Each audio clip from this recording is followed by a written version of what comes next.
여러분 반갑습니다. 잘 오셨습니다. 우리 앞뒤 옆분들과 샬롬으로 인사할까요?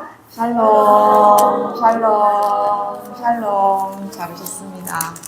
오늘 하나님 앞에 나온 우리 모두는 소망의 왕으로 오신 예수님으로 참된 소망의 기쁨이 충만하시기를 축원합니다. 네, 첫눈이 이렇게 폭설로 오는 거는 처음 본 것 같아요. 그렇죠?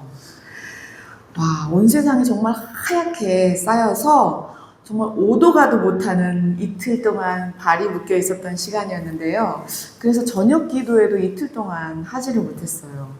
우리 인간은 이렇게 조금만 눈이 와도 또 조금만 비가 오고 태풍이 쳐도 얼마나 연약한 존재인지 다시금 깨닫게 되는 시간이었습니다. 우리 성도님들은 눈 피해가 없으신가요? 네, 다 괜찮으신 거예요? 네. 우리 이기용 권사님은요, 그 건물 바로 옆에 가설 지붕이 있는데 거기가 무너졌어요. 제가 보니까. 절반 정도가 내려앉았더라고요. 그래서 119까지 부르셨는데 안 다친 것만 해도 정말 감사해요. 네. 그게 이렇게 쓰러지면서 옆에 건물을 칠 수도 있거든요, 사실은. 또 강인혜 권사님은 눈길에 미끄러지셔가지고 지금 손목 상태가 네, 안 좋아요. 병원 가시라고 했더니 병원도 안 가시고 지금 네, 그러고 계신데 진짜 겨울에는요 낙상이 제일 위험합니다. 그러니까 우리 제일여성교회 권사님들은요 각별히 유의를 하셔야 됩니다. 그리고 서로 돌아보셔가지고 믿음으로 격려하는 우리 설성감리교회 권석들이 다 되시기를 축복합니다. 지난주가 교회력으로는 1년의 마지막 주일이었어요. 그렇죠? 그래서 예수님을 왕으로 고백하는 왕국 주일이었어요. 지난주가 마지막 주일이었으니까 그럼 오늘은 교회력으로 뭐가 되죠? 그쵸? 오늘이 새해예요. 네. 그래서 오늘 교회력으로는 새해 첫 주일이니까 그럼 새해 첫 주일인 이 교회력은 도대체 뭐부터 시작하나 보니까 바로 예수님의 오심을 대망하는 강림절, 대림절, 대강절 이렇게 보내고 있죠. 우리가 강림절 하면 오순절에도 강림절이라고 하잖아요. 그렇죠? 그리고 또 대강절 하면 또 대강대강 하는 그런 말 같아가지고요. 저는 좀 대림절이라는 말을 좀 쓰는 게 저는 마음에 편하더라고요. 그래서 지난주가 교회력으로는 마지막 주인 예수님만 왕이십니다 하는 왕국 주일이었다면 오늘은 새해잖아요. 그 왕으로 오신 예수님을 어떻게 해요? 기다리는 대림절. 그래서 교회가 그 절기가 예수님을 기다림부터 시작하는구나 라는 것을 알 수 있습니다. 그러니까 오늘 새해잖아요. 우리 옆 사람에게 새해 인사는 해야 되겠죠. 그렇죠? 그래서 이렇게 인사할까요? 성탄과 새해 복 많이 받으세요. 네, 한 분에게 더 인사할까요? 시작. 성탄과 새해 복 많이 받으세요. 네, 많이 받으셔야 됩니다. 네. 오늘부터 몇 주 동안요? 4주 동안 예수님의 오심을 대망하여 기다리는 이 대림절 기간인데요. 대림절을 살펴보면은요, 왕이신 예수님의 프로필이 이 4주 동안에 다 들어있습니다. 그래서 제가 주보에다가 교회 소식 1번 거기 보시면은요, 예수님의 프로필 4가지를 이렇게 써놨어요. 같이 한번 읽어볼까요? 시작. 평화, 사랑, 기쁨. 다시 한번 읽어볼게요. 시작. 희망, 평화, 사랑, 기쁨에. 아멘. 이것을 영어로도 해봤으면 좋겠어요. 옆 사람에게 좀 이렇게 말해볼게요. 우리 영어로 한번 해볼게요. Hope, peace, love, joy. 시작. Hope, peace, love, joy. 혼자 하지 마시고 옆에 사람, 앞 사람에게 꼭 얘기해보세요. 다시 한번요. 시작. Hope, peace, love, joy. 네. 김홍효 성도님이 열심히 현숙자 집사님한테 얘기하는데 현숙자 선생님 뒤도 안 돌아봐요. 뒤 좀 돌아봐 주세요. 네. 우리 예수님은요, 희망의 왕, 평화의 왕, 사랑의 왕, 기쁨의 왕이십니다. 왕 되신 예수님을 기다림으로 희망, 평화, 사랑, 기쁨, hope, peace, love, joy로 충만하시기를 축원합니다. 그래서 오늘 설교 제목이 뭘까요? 시작. 희망의 왕. 좋아요. 그럼 다음 주 설교 제목은 뭘까요? 네, 감사합니다. 그 다음 주 설교 제목까지 다 아시겠죠, 이제? 네, 제가 그렇게 시리즈로 갈 거예요. 몇 주 동안요? 네, 그게 바로 예수님의 프로필이었다. 예수님은 그래서 어떤 분인가, 예수님은 누구신가 더 깊이 알아가는 저와 여러분 되시기를 축원합니다. 예수님을 아는 것이 힘이거든요. 그래서 우리는 계속해서 이 구원지도 자체이신 예수님의 행적을 지금 계속 따라가고 있잖아요. 그렇죠? 지난주는 예수님이요, 진짜 해도 너무 이해할 수 없는 일을 하셨어요. 도대체 예수님이 왜 그러셨을까? 좀 물어보고 싶어요. 왜냐면 예수님이 누구에게 세례 받으셨었어요? 그쵸? 세례 요한에게 세례를 받으셨는데, 아니 세례 요한에게 세례를 받으셨다면 어떻게 세례 요한 바로 앞에 가서 뭐하고 계세요? 똑같은 거를 하시고 계시냐고요. 아니 세례 요한테 세례를 받았다면 좀 안 보이는데, 그쵸? 좀 멀리 가서 하셔야지. 어떻게 그럴 수 있냐. 제가 짜장면집 예까지 들면서 말씀을 드렸어요. 예수님은 지금 상도에도 어긋나도 한참 어긋난 그런 일을 하시고 계신 거예요. 도대체 예수님이 왜 그러셨을까요? 예? 존귀하신 여러분, 예수님은요 다 계획이 있습니다. 우리 옆 사람에게 이렇게 얘기할까요? 예수님은요 다 계획이 있으시대요. 예수님은 다 계획이 있으시대요. 네, 아무래도 현수재 집사님 내일 김홍려 성도님 옆에 가서 앉으셔야 될 것 같아요. 다음 주부터는. 네. 이제 지금요 보면은요, 지금 세례 요한은요 구약을 대표하는 선지자로 왔잖아요. 그쵸? 이제 구약의 시대가 어떻게 해요? 끝나고 예수님으로 시작하는 무슨 시대요? 신약의 시대가 시작된 거예요. 그래서 세례 요한을 통한 이 회개한 심령들을 예수님이요 천국 백성을 삼으시려고 했었거든요. 구약과 신약이 이렇게 떨어져 있는 것이 아니라 구약의 이 회개한 백성들을 이제 예수님의 피로 사셔야 이 신약으로 연결시키실 수 있으셨거든요. 그러니까 예수님이 세례 요한에게서 인기를 뺏어간 것이 아니라, 예수님이 상도를 어긋나는 그런 일을 하신 게 아니라, 단 한 영혼도 놓치지 않고 모두 다 하나님의 자녀로 삼으시려고 하는 하나님의 열심이었습니다. 놀라운 하나님의 계획이셨습니다. 우리 옆 사람에게 다시 말할까요? 하나님의 계획이셨군요. 한 분에게 더 말할까요? 시작. 네, 하나님의 계획이셨다는 거예요. 이게 놀라운 계획이셨어요. 예수님의 구원 계획은요 정말 놀랍습니다. 예수님은요 단 한 영혼도 놓치지 않고 구원하시려고 세례 요한의 청중들을 모두 다 지금 인수인계하고 계신 거예요. 그래서 세례 요한은요 계속해서 누구를 증언했다고요? 그쵸, 예수님을 증언했잖아요. 하나님은 이렇게 예수님을 증언하는 세례 요한에게 성령을 어떻게 해요? 한량없이 부으셨잖아요. 우리가 지난주에 봤잖아요. 그래서 세례 요한은 뭐라고 고백했어요? 지난주 설교 제목이었어요. 그는 흥하야겠고 나는? 그렇죠. 그러면서 세례 요한은요 이제 누가 증언해야 된다고, 이제 이걸 누가 증언해야 된다고 얘기했어요? 제자들. 그러니까 누구예요? 나. 오늘의 내가 이제 예수님을 증언해야 된다고 세례 요한이 말했었잖아요. 그럼 우리는 도대체 뭘 증언해야 되나? 이것도 우리가 알아야 되겠죠. 보세요. 이 세상에서는요, 오직 예수님만이 하나님 우편에 앉아 계시다가 내려오신 분이세요. 세상에 그 어떤 사람도 하늘에서 직접 내려온 사람이 없어요, 여러분. 그걸 아셔야 돼요. 오직 예수님만이 하나님의 독생자이시기에 하나님 보좌 우편에 앉아 계시다가 이 땅으로 내려오셨죠.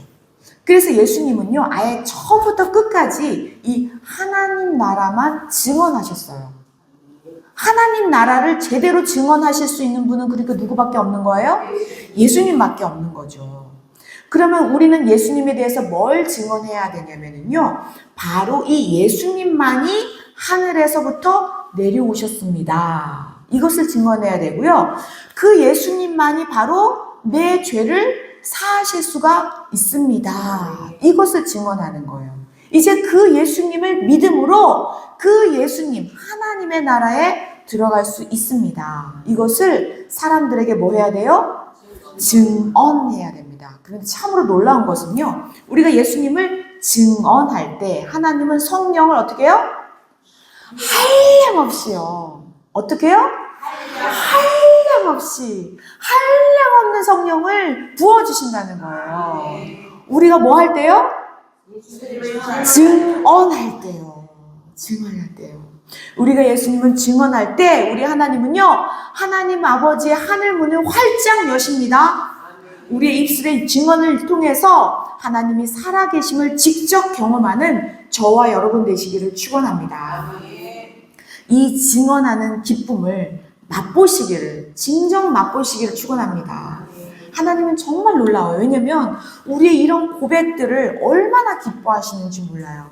주님이 하셨어요. 이런 고백들을요, 우리 하나님은 너무 기뻐하신다니까요. 이렇게 세례 요한이 고백한 대로요, 정말 예수님은요, 날마다 어떻게 됐어요? 흥하여졌다는 거예요. 그러니까 세례 요한은 점점 더 어떻게 됐어요? 쇠하여진다는 거예요. 실제로 이런 일이 그래서 벌어집니다. 이 사건이 바로 예수님이 움직이게 되는 사건이 되거든요. 그래서 오늘은요, 4장 1절부터 26절까지 열심히 읽으셔야 돼요. 좀 읽을 게 많아요. 근데 굉장히 중요하기 때문에 이것을 빼먹을 수가 없어요. 우리는 이제 구원 지도이신 이 예수님의 길을 좀 따라가 볼게요. 집중하면서요. 4장 1절로 2절입니다. 한번 읽어볼게요. 시작. 예수께서 전하시고 세례를 베푸신 것이 요한보다 많다 하는 말을 바리새인들이 들은 줄을 주께서 아시니라. 예수께서 친히 세례를 베푸신 것이 아니요 제자들이 베푼 것이라. 네, 이 구절이 그렇게 중요합니다. 보세요. 당시에 제일 유명한 사람이 누구였었다고요? 세례 요한이었잖아요. 우리는 이제 이 사실을 너무나 잘 알고 있어요. 근데 우리는요, 여기서 한 발짝 더 나가셔야 돼요. 사실은요, 세례 요한은 광야에서 외치는 자의 소리 이러면서 갑자기 나타난 인약 스타였잖아요. 그렇죠? 그런데 이 세례 요한이 나타나기 전까지는 사실 백성들이 의지하고 따랐던 사람들이 있었어요. 그 사람들이 누굴까요? 저기 나와 있어요. 그렇죠. 바리새인이었어요. 우리는 이것을 먼저 잘 인식하고 읽어야 성경이 읽혀집니다. 왜냐면 바리새인들은요, 이 동네에서 계속 이 말씀을 가르치던 사람들이었어요. 그래서 이 동네 사람들은 다 누구를 찾아가요? 바리새인들에게 의논했단 말이에요. 지금 원래 바리새인들은 백성들의 지지를 받았던 그런 세력이었어요. 그런데 그 바리새인들의 인기를 처음에는 누가 싹 다 뺏어갔어요? 그쵸? 세례 요한에게 사람들이 다 몰려갔잖아요. 그랬는데 지금 이 구절은요, 새로운 등장인물이 나타났다는 거예요. 그게 누구예요? 예수님이요. 왜냐면 여태까지 오랫동안 그 백성들은 바리새인을 의지했는데, 그런데 세례 요한한테 그 인기를 싹 다 뺏겼는데, 지금 바리새인들은 어떻게 해야 하나, 이 세례 요한은 어떻게 해야 되나 이러고 있는데, 설상가상으로 지금 또 누가 나타났다고요? 예수님이 또 나타난 거예요. 와, 그러니까 이 바리새인들은요, 세례 요한도 지금 눈에 가시였단 말이에요. 근데 이제 이 눈의 가시가 누구에게 지목되는 거예요? 예수님께 향하는 거죠. 이 구절이 왜 그렇게 중요한지 우리가 잘 알아야지 성경이 이해가 됩니다. 그러니까 지금 예수께서 제자를 삼고 세례를 베푸신 것이 누구보다요? 요한보다 많다라는 이 말은요, 이건 거예요. 지금 요새 실시간 검색 1위인 거예요. 넷플릭스에서 뭐예요? 1위를 달리고 있어요. 빌보드 차트에서도 1위를 달리고 있다는 거예요, 지금. 보세요. 그동안요, 유대 땅의 백성들이 다 나와가지고 누구에게 세례를 받았어요? 세례 요한에게 세례를 받을 만큼 세례 요한은 엄청한 유명한 대스타였는데, 이제 그 명성이 다 누구에게로 가고 있는 거예요? 예수님에게로 휩쓸려 가는 거예요. 그러니까 바리새인들이 이제 그동안은 누구를 째려봤었어요? 세례 요한을 째려보다가 이제 누구를 째려볼 차례예요? 예수님을 째려볼 차례인 거예요. 그래서 이 본문을 다시 보시면요. 예수께서 제자를 삼고 세례를 베푸시는 것이 요한보다 많다 하는 말을 누가 들었대요? 그렇죠. 우리가 이 말을 왜 여기다가 이렇게 써놨는지를 정확하게 아셔야지 그 다음 장면이 이해가 됩니다. 그러니까 이 말은 이제 바리새인들이 누구를 째려보겠다는 거예요? 예수님을 주목하여 째려보겠다고 의도를 가진 말인 거예요. 그런데 예수님은 인간의 본성을 누구보다 잘 아시잖아요. 그래서 여기서 보면은요, 주께서 뭐라고 써 있어요? 그렇죠. 아신지라. 예수님이 안다라는 거예요. 얘네들이 나를 째려보겠구나. 이거를 안다라는 거예요. 그런데 이 요한복음을 쓴 요한은요, 여기다가 4장 2절에 해석을 해요. 뭐라고 써 있어요? 4장 2절 다시 읽어볼게요. 시작. 예수께서 세례를 베푸신 것이 아니요 제자들에게 베푼 것이다. 네, 제자들이 베풀었는 대로 예수님한테로 그렇게 다 몰렸다라고 이렇게 해석을 하면서 괄호 처리까지 해놨어요. 그렇죠? 보이시죠? 가로가 이렇게 드물어요, 성경에는. 근데 이렇게 해석을 하고 있는 걸 볼 수가 있어요. 그런데 보세요. 지금 누가 예수님을 째려보고 있다고요? 그게 심각한 상황이에요. 왜 심각한 상황이냐면요. 바리새인들의 세력이 예수님에게서 등을 돌렸기 때문에 예수님이 나중에 십자가에 달리시는 사건이 일어납니다. 예수님은 이것을 너무나도 잘 알고 계세요, 이미. 그래서 예수님은 지금 구원 사역을 성공하기 위해서는요, 그들과 부딪히지 않으려고 하십니다.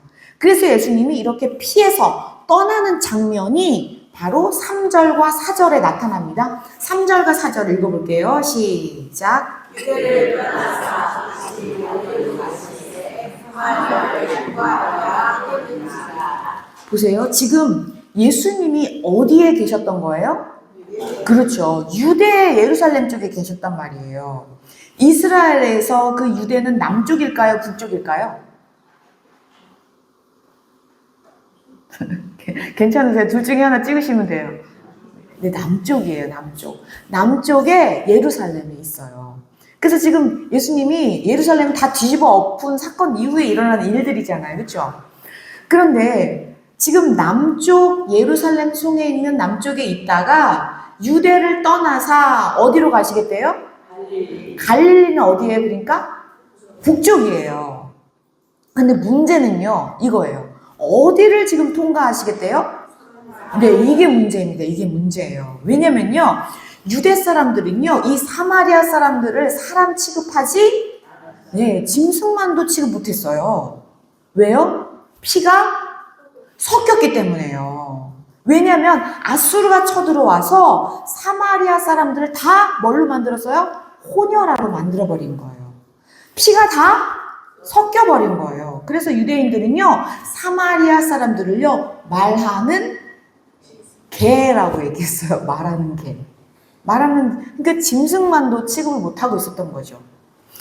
지금 우리나라가요, 다문화에 대해서 많이 이렇게 개방적이지만요, 몇십 년 전만 해도 그렇지 않았다는 거 아시죠? 혹시 인순이 아시나요, 인순이? 다 아실 거예요. 그렇죠? 인순이를 알면 젊은 세대가 아니에요. 근데 그 인순이가 어렸을 때 엄청나게 뭐 받았어요? 그렇죠. 따돌림 당했어요. 놀림 받았다니까요. 왜요? 그렇죠. 혼혈하고. 혼혈. 그냥 혼혈이라는 말도 안 했어요. 그렇죠? 욕을 했어요. 그렇죠? 뭐라고 했겠어요? 그렇죠. 막 진짜 그렇게 박대했다니까요. 불과 몇십 년 전에요? 3, 40년 전에요.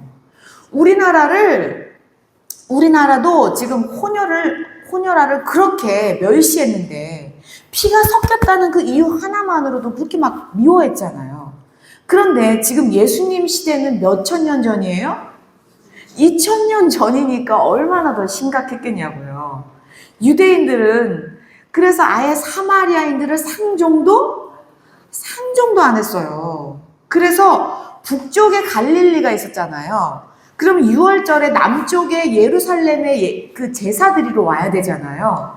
사마리아를 절대 통과하지 않았다는 거예요. 아주 삥삥 돌아서 왔어요. 완전히 유대와 사마리아는요, 물과 기름이었습니다, 여러분. 근데 본문 4절을 보면은요, 사마리아를 어떻게 해요? 통과하여야겠는지라. 이 부분을요, 원어로 살펴보잖아요. 이렇게 써 있어요. 반드시 사마리아를 통과하여야겠다라고 써 있었어요. 영어로도 봐도요, 이 부분을요, must라고 써 있어요. 그게 뭐예요? 반드시라는 뜻이거든요. 그래서 그 다음 PPT를 한번 지도를 볼게요. 그래서 지금 예수님 어디에 계시다고요? 유대예요. 유대 남쪽에 계시잖아요. 예루살렘이에요. 그렇죠? 그리고 지금 반드시 사마리아를 통과하셔서 그리고 어디로 가셔야 되겠대요? 네, 갈릴리로 가시려고 어디를 통과하신대요? 네, 이 부분이 굉장히 중요합니다. 네, 다 예수님은요, 계획이 있으셨거든요. 예수님은요, 이 땅에서 걸어 다니는 구원 지도잖아요, 지금. 그래서 우리는 이런 구절을 이제 유심히 살펴봐야 합니다. 예수님이 우리의 구원을 어떻게 이루시는지 우리는 이렇게 예수님을 좀 따라가 봐야 합니다. 당시 유대인들은요, 사마리아 사람들을 말하는 개정도로 취급하는 아주 심각한 상황이었는데, 유대인들이라면 절대 가지 않을 그 피가 섞이고 더럽고 피가 섞여서 더럽다고 추악하다고 했던 그 땅, 약 500년 동안이나 서로 담을 쌓고 단절이 되어버리는 그 땅. 근데 지금 예수님은 그 사마리아 땅을 반드시 통과해야겠다는 거예요. 이것이 예수님의 놀라운 구원 계획이십니다. 당시 유대인으로서는요, 절대 있을 수 없는 일이었거든요. 그러니까 우리나라 38선으로 넘어가는 것보다, 이 북한으로 혼자 걸어서 넘어가는 것보다 더 획기적인 일이 바로 이 사건입니다. 그런데 본문을요, 지금 보면은요, 예수님의 몸 상태가 굉장히 안 좋은 것을 볼 수가 있습니다. 오늘 본문도 같이 섞여 있는데요, 5절, 6절입니다. 읽어보겠습니다. 예수님의 몸 상태를 한번 볼게요. 시작. 사마리아에 있는 수가라는 교회들이 야고의 아들을 그들에게 준 땅이 박았고 거기 또 야고의 우물이 있더라. 예수께서 길 가시다가 피곤하여 우물 곁에 그대로 앉으시니 때가 6시쯤 되었더라. 네, 지금 예수님은 사마리아에는 어떤 동네로 가셨어요? 네, 수가. 그래서 수가성 여인 이렇게 표현하기도 하잖아요. 거기에 누구의 우물이 있대요? 그쵸, 야곱의 우물. 그러니까 얼마나 전통이 있는 마을이겠어요. 생각을 하셔야 돼요. 비록 사마리아 땅이라고 할지라도 야곱의 우물에서는 아직도 물이 나오고 있는 상황이죠. 근데 지금 몇 시쯤 됐대요? 6시. 네, 그러면은 우리나라 시간으로 몇 시쯤 돼야 되는 거예요? 네, 낮 12시가 돼야 되는 거예요. 왜 이렇게 됐냐면요, 유대 시간하고 우리나라 시간하고 시간 개념이 틀려서 그래요. 유대인은요, 언제부터가 1시일까요? 저녁 6시를 0시로 합니다. 이해가 되시죠? 저녁 6시가 그들은 시작해요. 저녁부터 시작해요. 그래서 안식일 그러면요, 저녁 6시부터 그 다음날 6시까지, 저녁 6시까지 이렇게 되는 거예요. 근데 우리는 아침을 1시로 기준하잖아요. 그렇죠? 아침을 생각하잖아요. 아침이 하루의 시작인데 유대인들은 언제부터 시작해요? 저녁 6시가 기준이기 때문에 우리나라 시간하고 6시간이 차이가 나는 걸 볼 수가 있습니다. 그런데 지금 낮 12시예요. 아무도 다니지 않아요. 그건 우리가 너무나 다른 목사님들께 많이 들어보셨을 거예요. 그게 중요한 게 아니라, 그런데 예수님께서 길 가시다가 지금 뭐 하셨대요? 피곤하셨다는 거예요. 예수님이 얼마나 피곤하면은요, 우물 곁에 그대로.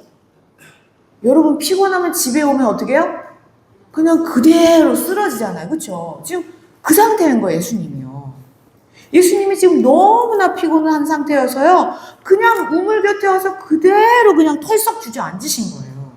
존귀하신 여러분, 예수님은요, 하나님 보좌 우편에 앉아 계시다가, 거기 계시다가 오신 분이잖아요.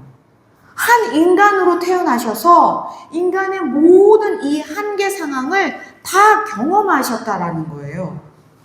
우리가요, 이 성경에서요, 예수님이 완전한 사람이었다는 것을 많은 구절에서 증명하고 있었죠. 그쵸? 보세요. 예수님이 어느 때는 시장하셔가지고 무화과 나무를 살펴보실 때도 있었고요. 그쵸? 다 기억나시죠? 아니면 예수님이 너무 졸리셔가지고 폭풍이 치는 배에서도 주무시기도 하셨단 말이에요. 또 예수님이 어느 때는 너무나 안타까워서 우는 장면도 나오잖아요. 존귀하신 여러분, 오늘 설교 제목이 뭐였죠? 시작. 희망의 왕. 네, 희망의 왕. 존귀하신 여러분, 예수님이요, 그냥 이 땅에 오신 것 자체가 그게 희망입니다. 아멘. 어떻게 하나님이신 예수님이 이 땅에 오실 수가 있냐고요. 이거는 말도 안 되는 거예요, 여러분. 제가 항상 비유를 드는 것 중에 하나가 있는데요. 어떤 사람이 이제 이 개미집이 있는데, 개미집 굉장히 큰 개미집이 있는데, 이 앞에서 모르고 큰 가마솥에서 펄펄 끓는 물을 버리려고 할 때, 그걸 보고 다른 어떤 사람이 이 개미들한테 피하라고 소리를 막 치고 있어요. 그러면 사람이 개미한테 소리를 치면 개미가 알아듣나요? 절대 알아들을 수가 없죠. 그래서 만약에 이 사람이 개미로 변할 수가 있게 돼가지고 개미에게 막 달려갔어요. 그래서 개미집 앞에 가가지고 개미들한테 빨리 달아나야 된다고 소리치면 개미들은 어떻게 될까요? 그렇죠. 그 개미의 말을 믿는 개미는 달아나겠지만, 아, 무슨 대낮에 뜨거운 물이 내려온다 그래 저리 가 이러면서 믿지 않는 개미는 어떻게 해요? 네, 죽게 되죠. 예수님도 지금 마찬가지인 거예요. 예수님도요.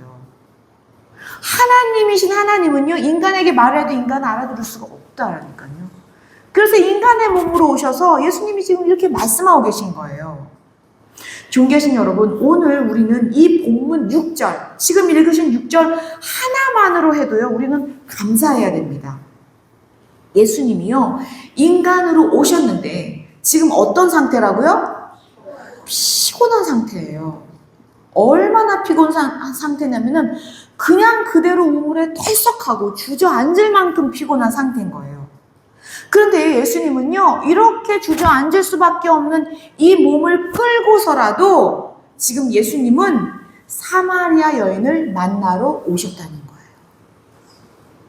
여기서 어떤 기적이 일어나지 않는다 해도 예수님이 오신 그 자체가 희망입니다. 사실 예수님이 이 사마리아 땅 이 자체로 오신 것만 해도 기적이거든요. 왜냐하면 지금 500년 동안요, 500년 동안 아무도 이 사마리아를 찾지 않았거든요. 이렇게 버려진 사마리아를 우리 예수님은요, 반드시 통과하여야겠다고 선포하십니다. 그러나 지금 예수님은 어떻게 해요? 피곤해 쩌든 상태예요. 정말 그래서 우물에 털썩 주저앉아서 헐떡 하시면서 지금 누구를 기다려요? 사마리아 여인을 기다리고 계십니다. 존귀하신 여러분, 예수님 자체가 우리의 희망입니다. 그 예수님이 비록 이렇게 헐떡하고 피곤해 쩌든 상태의 모습으로 오시던지 예수님 자체이시기 때문에 희망입니다. 그런데 보세요. 이제는요, 우리가요, 이 사마리아 여인의 눈을 가지고 예수님을 좀 바라보셔야 됩니다. 그런 다음에 7절과 8절을 읽으셔야 돼요. 7절, 8절, 9절까지 읽을게요. 좀 길지만 좀 집중해서요. 아, 내가 사마리아 여인인데 이렇게 진짜 피곤해졌던 한 남자를 한번 보면서 생각하면서 읽어볼게요. 7절, 8절, 9절입니다. 시작. 사마리아 여자 한 사람이 물을 들어왔으니 예수께서 물을 정하시니 이는 제자들이 먹을 것을 사라 그 배에 들어갔으리라. 사마리아 여자가 이르되 당신은 위에 이르러서 제자여 사마리아 여자에게 물을 달라 하니까 이는 유대인이 사마리아인과 상관하지 아니하니라. 네, 우리가 너무나 많이 읽었던 말씀이에요. 예수님은요, 온 인류의 희망인데 지금 사마리아 여인은 예수님을 알아보나요? 아니, 유대인이 왜 나한테 말을 시켜? 이러는 거예요. 어찌하여 이러잖아요. 그러면서 흥, 칫, 뿡 이러고 있는 거예요, 예수님한테. 별꼴이야 이러는 거예요, 지금. 왜 우리가 그 연변에서 이렇게 사람들 오면 그냥 우리는 척 보면 그 사람이 연변 사람인지 알잖아요. 그쵸? 그런 것처럼 이 사마리아 여인도요, 예수님이 유대인이라는 사람, 그러니까 말투만 들어도 딱 알거든요. 딱 보면 그냥 알아보는 거죠. 그런데 예수님의 행색을 보세요. 예수님이 먼 길을 오셨잖아요. 그러니 얼마나 남루해요. 그리고 얼마나 지금 피곤해 보여요. 게다가 지금 개라고 하면서 말도 안 시키는 그 여인에게 물을 달라고 구걸까지 하고 있네요. 그러니 사마리아 여인의 눈에 보이는 예수님은 어때요? 네, 별 볼 일 없는, 어떻게 보면은 노숙자 같은, 상종하고 싶지 않은 그런 사람인 거예요, 여러분. 사마리아 여인의 입장에서 보셔야 되는 거예요. 왜냐면 지금 예수님은요, 유대인의 법까지도 어기고 있거든요. 절대 유대인들은 사마리아 사람을 상종도 하지 않아야 되는데 지금 게다가 보세요. 같은 여자끼리도 아니고 남자가 여자에게 지금 말을 시키고 있었어요. 권사님들 어렸을 때 남자 여자 이렇게 말 이렇게 편하게 했어요? 남자가 여자한테 말 시키면 아이고 흥치뿡 이랬단 말이에요. 근데 지금 몇천 년 전이에요? 2000년 전이면 더 하죠. 그러니 이 사마리아 여인은 예수님을 무시해도 한참 무시하는 거죠, 지금. 그러자 예수님은요, 이 여인이 알아들을 수 있도록 쉽게 물을 가지고 예수님 자신을 설명하기 시작합니다.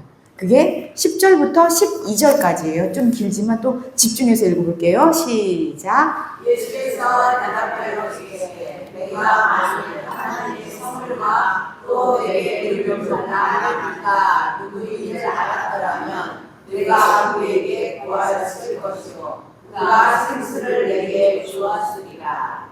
여자가 이르되 주여 우리 그를 그릇도 없고 이 물을 붓는데 어디서 당신이 그 생수를 어디서 나일까? 우리 조상 야곱이 이 물을 우리에게 주셨고 또 여기서 자기와 자기 아들들과 짐승이 다 마셨는데 당신이 야곱보다 더 크니까. 네. 그러자 이 여자가요, 이 우물을 준 야곱보다 더 큽니까? 막 이러면서 예수님한테 대들고 있는 거예요. 그러자 예수님은요, 자신이 영생이라고 예수님을 다시 소개합니다. 계속해서 예수님을 말씀해 주고 계세요. 13절부터 15절에 좀 길어요. 좀 집중해서 다시 읽어볼게요. 시작. 예수께서 대답하여 이르시되 이 물을 마시는 자마다 다시 목마르려니와 내가 주 물을 마시는 자는 영원히 목마르지 아니하리니 내가 준 물은 그 속에서 영생하도록 솟아나는 샘물이 되리라. 여자가 이르되 주여 그런 물을 내게 주사 목마르지 않고 또 여기 물을 이르러 오지도 않게 하옵소서. 네, 이 여자가요, 와, 그런 물이 있으면 좀 나에게 줘서 목마르지도 않고 또 여기 물길로 네, 오는 게 너무 힘든 거예요. 이 뜨거운 태양볕에. 그래서 이 여인은요, 자신의 희망을 예수님께 말하고 있는 거예요. 나 여기 오고 싶지 않다고. 누가 오고 싶겠어요? 이 대낮에 뜨거운데 사람들 아무도 그 태양볕이 안 나가는데. 그래서 예수님은 이렇게 진도를 쫙쫙 빼시는 걸 볼 수가 있어요. 굉장히 진도 빨라요. 16절부터 18절까지입니다. 또 집중해서 읽어볼게요. 시작. 이르시되 가서 네 남편을 불러오라. 여자가 대답하여 이르되 나는 남편이 없나이다. 예수께서 이르시되 네가 남편이 없다 하는 말이 옳도다. 너에게 남편 5이 있었고 지금 있는 자도 내 남편이 아니니 내 말이 참되도다. 여자가 이르되 주여 내가 보니 선지자로소이다. 내가 보니 뭐예요? 네, 맨 처음에는 너무나 예수님을 무시하면서 흥, 치, 뿡 하면서 막 예수님을 괄시했는데 자신의 속속들이를 그냥 탁 깨고 계시니까 선지자인가요? 이렇게 놀란 거죠. 그러면서 놀랍게도요, 이 여인이요, 정확한 핵심 구절을 20절에서 이렇게 말합니다. 굉장히 놀라워요. 20절을 읽어볼게요. 시작. 우리 조상들은 산에서 예배하였는데 당신들의 말은 예배할 곳이 예루살렘이니까 하니까. 네, 이게 왜 핵심 구절이냐면요, 사마리아인들은요, 아수르인들에게 500년 전에 아수르인들에게 망했잖아요. 그래서 혼혈아가 됐단 말이에요. 그래서 500년 동안요, 사마리아 성에다가 그 옆에 그리심 산이 있어요. 거기다 성전을 따로 지었어요. 그리고 거기서 예배를 드렸다는 거예요. 그래서 예루살렘 성에는 예루살렘으로 사실은 예배하러 가고 싶어도 갈 수가 없었던 거예요. 그래서 500년 동안 이 그리심산에서 예배를 드렸기 때문에 이 여인은요, 이것이 궁금한 거예요. 왜요? 원래 성전은 예루살렘 성전인 걸로 알고 있는데 우리는 못 가기 때문에, 그래서 우리가 여기서 예배 드리는데 선지자이니까 물어볼게요 이러면서 즉시 이 예배에 대한 질문을 하는 거예요.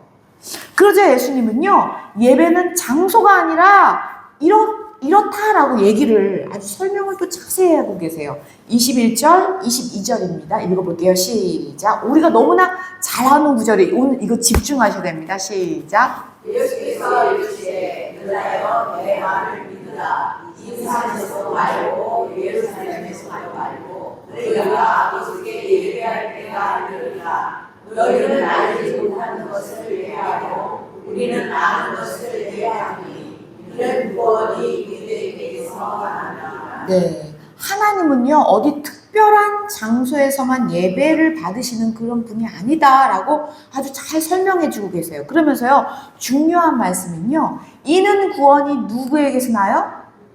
유대인, 예수님 자신을 이렇게 점점 더 좁혀가면서 말씀해 주고 계세요.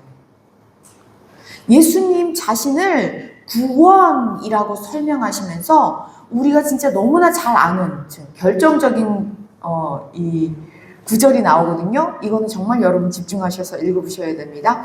23절부터 24절 좀 크게 읽어볼게요. 시작.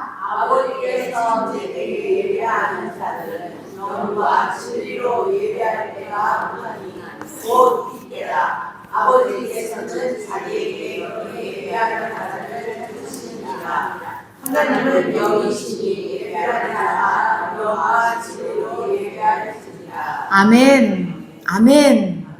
아버지께 참되게 예배하는 자들은 영과 진리로 예배할 때가 오나니 곧 이때라. 지금이라는 거예요. 아버지는 자기에게 이렇게 예배하는 자들을 어떻게 해요? 찾고 계신데, 찾고 계신다는 거예요. 존귀하신 여러분, 오늘이요, 교회력으로 새해가 시작되는 대림절이에요.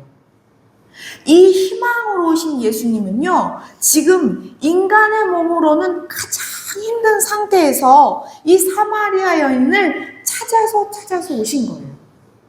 인간으로서는 너무나 고단하고 피곤해 지친 상황에서 이 한 여인을 놓치지 않고 찾아오셨다는 거예요. 왜요? 희망을 전하려고요. 그 희망이 뭐죠? 바로 읽으신 이 구절이에요. 인간에게 참 희망이 있다면 그것이 뭐예요? 예배라는 거예요. 인간에게 진짜 희망은요, 하나님께 예배 드릴 수 있다는 존재입니다. 그 예배자를 지금 하나님이 뭐 하고 계신데요? 찾고 계십니다.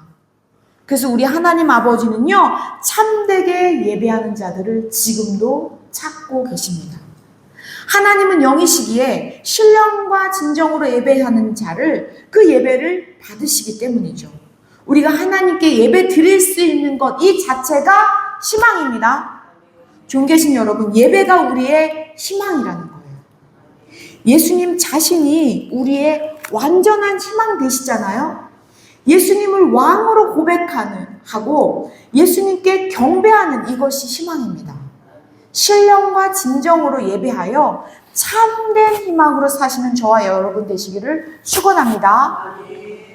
다시 본문으로 가서요. 그러자 이 여자는 우리는 지금 메시아를 기다리고 있어요. 이렇게 얘기하는 거예요. 왜냐하면 당시에 메시아 대망 사상이 굉장히 팽배했던 상황이었잖아요. 그러자 예수님은 오늘의 정답을 이렇게 말씀하십니다. 오늘 마지막 구절이에요. 25절, 26절입니다. 시작. 여자가 이르되 메시아 곧 그리스도라 하는 이가 오실 줄을 내가 아노니 그가 오시면 모든 것을 우리에게 알려주시리이다. 예수께서 이르시되 내게 말하는 내가 그라 하시니라. 아멘. 아멘. 내가 그라. 이게 굉장히 중요한 말씀입니다. 내가 그라. 아멘이에요.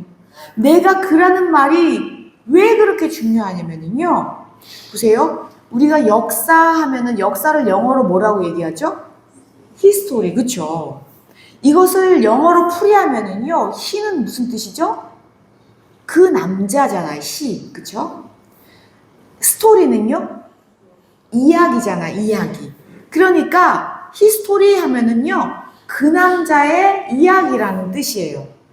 그래서 예수님이요, I am he 이러는 거예요. 뭐라고요? 내가 그다라는 거예요. 내가 바로 역사의 주인이야. 내가 하나님이야. 라고 선포하시는 거예요. 이 말은 바로요, 어디서 처음 나왔었냐면요, 모세가 가시떨기 나무 앞에서 하나님을 처음 대면했을 때 똑같이 말씀하신 게 바로 이 구절이에요. I am he라는 거예요. 내가 바로 그 역사의 주인, 내가 하나님이야, 내가 예배를 받을 그 분이야 라고 정확하게 이 여인에게 희망으로 다가오십니다.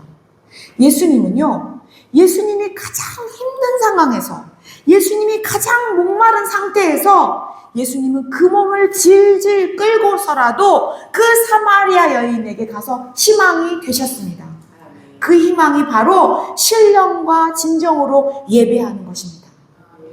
예수님께 예배드리는 것이 희망이며 예수님을 왕으로 모시고 사는 모든 순간이 희망입니다. 예수님은 오늘도 그 희망의 사람을 찾고 계십니다. 지금 오늘 여기서 찾고 계십니다. 신령과 진정으로 예배드리는 저희가 예수님의 희망입니다. 그런데 문제가 있어요. 예수님은 가끔요, 이 사마리아 여인에게 나타나셨던 것처럼요, 내가 좀 무시하고 싶은 그런 사람으로 나타나신다니까요. 어느 때는요, 이 사람하고 별로 말을 섞고 싶지도 않아요. 오히려 이 사람이 나타나면요, 피하고 싶어요.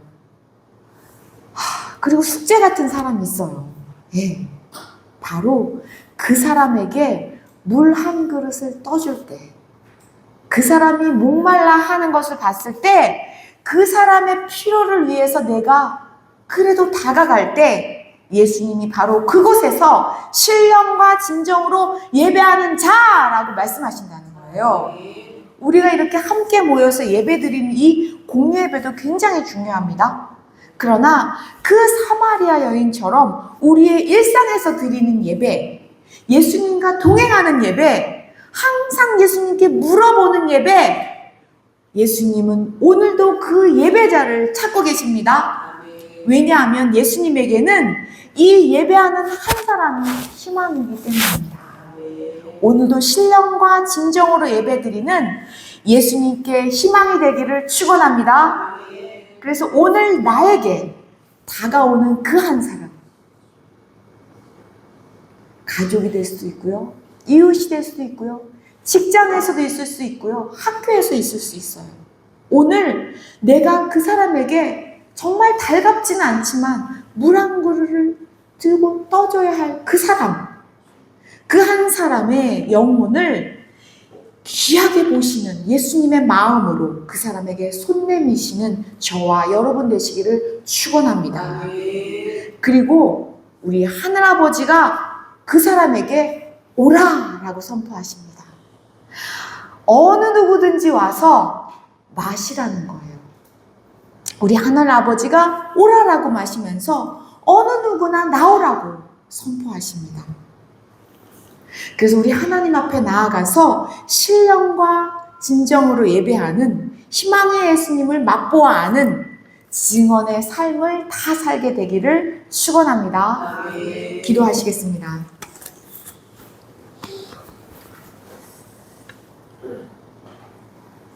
하나님 보좌 우편에 앉아 계셨던 그 예수님이 낮고 천한 이 땅에 오신 것만으로도 너무나 영광이고 희망인데 그 예수님은 500년 동안 버려졌던 그 땅을 반드시 통과하셔야 되겠다는 계획으로 가장 힘들고 지친 몸을 끌고서라도 사마리아 여인을 찾으십니다. 예수님이 찾아오신 그 자체가 희망입니다. 그러나 우리는 그런 예수님을 알아보지 못합니다. 내 주변에서 만나고 싶지 않은 사람, 상종하고 싶지 않은 사람, 피해가고 싶은 그 사람이 예수님의 희망으로 다가오는 것을 알게 하여 주옵소서. 우리의 삶에서 예배드릴 때 예수님이 바로 그 사람의 희망이다 라고 선포하시는 우리 모두가 되게 하여 주옵소서. 예수님의 마음으로 예수님께 희망을 가지고 우리의 희망의 삶을 살아갈 수 있도록 인도하여 주옵소서. 이 모든 것을 감사드리며 주 예수 그리스도의 이름으로 기도드렸습니다. 아멘.